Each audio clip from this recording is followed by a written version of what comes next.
Yo mga idol, kamusta? Sports Talk PH nga pala. Ang pahayag ni Crawford, pag-usapan natin yan mga idol. Ngunit bago ang lahat ay huwag kakalimutang mag-subscribe at i-click ang notification bell button for more sports talk. So pagkatapos nga po ng naging laban ni Terence Crawford kontra kay Canelo Alvarez, ay halos hindi pa rin ito nakakapagpahinga dahil sunod-sunod ang kanyang mga interview sa mga higanting sports media company. At dito nga po ay sinabi ni Crawford na hindi lang umano ang mga kritiko ang nagbigay ng motibasyon sa kanya na talunin si Canelo at bagkus maging sa mga promoters.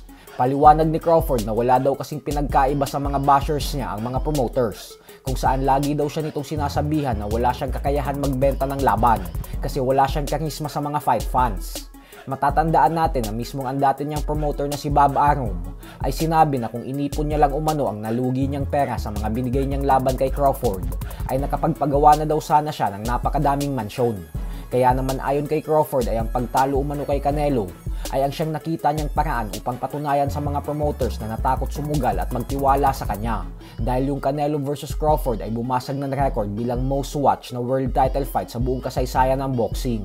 Bukod dyan ay ito din ang pinakamadaming crowd attendance sa loob ng isang indoor stadium para sa isang boxing event, kung saan umabot ng mahigit 70,000 fans ang dumalo sa Allegiant Stadium para panoorin ang kanilang laban ni Canelo ng live.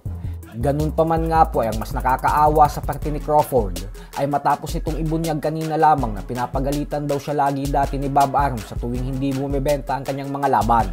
Sa katunayan umano ay inuutusan siya ng promoter na mag-angas, magyabang at gumawa ng eksena sa mga press conference at weigh-in upang maging mainit ang mga laban niya at para abangan ito ng mga fans.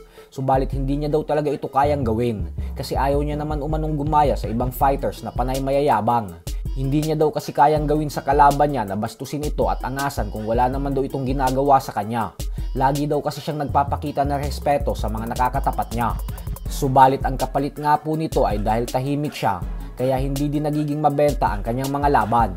Bagay na hindi ikinakatuwa ng mga promoters na siyang naglalabas ng pera para sa mga laban niya. Samantala, sa kabilang interview naman nga po ay ibinunyag naman ni Crawford na sa ngayon umano ay hindi niya pa daw talaga alam kung ano ang susunod na hakbang na gagawin niya sa professional boxing career niya. Madaming fans naman ang nagulat matapos nitong magpahiwatig na magre-retiro na siya. Sinabi po kasi ni Crawford na marahil umano na yung naging laban niya kontra kay Canelo Alvarez ay ang siyang magsisilbing huling laban niya na. Basta magbabakasyon daw muna siya at pagkatapos nito ay mag-uusap-usap sila ng kampo niya patungkol sa kung anong direksyon ang sunod nilang tatahakin.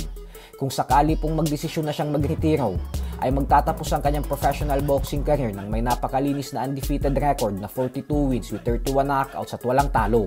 Subalit maganda din kung bumaba siya ng 160-pound middleweight division at lumaban dito.